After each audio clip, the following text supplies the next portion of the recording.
take me a while to make an assessment of the situation. I watched very carefully the presentation.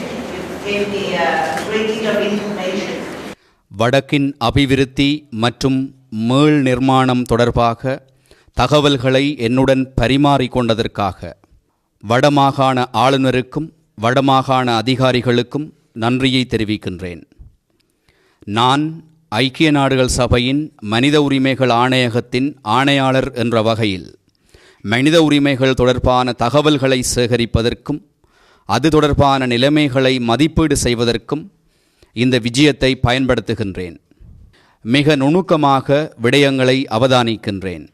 ஐக்கிய நாடுகள் சபை மீள்நிர்மாண வேலை திட்டத்தில் நிதியியல் ரீதியாகவும் வள நிபுணத்துவ ஆளணியை பகிர்ந்து கொள்வதிலும் மிக நெருக்கமாக தொடர்பு கொண்டிருக்கின்றது. ஐக்கிய நாடுகள் சபை மீள்நிர்மாணத்தில் பங்காற்றுவதில் எனக்கு மிக பெரும் மகிழ்ச்சி. எனக்குரிய பொறுப்பும் செயற்பாடுகளும் மனித உரிமைகளை பாதுகாத்தலுடன் சம்பந்தப்பட்டது.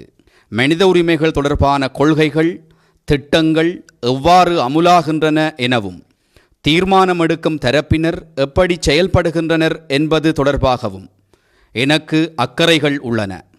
மீள் நிர்மாண செயற்பாடுகள் மூலமாக நேரடியாக மக்கள் நன்மை அடைவார்கள் என்பது வெளிப்படையாக தெரியத்தக்கதாக இருக்கிறது. So I want to once again thank you very much for your very warm hospitality, Governor and Chief Secretary. Thank you very much.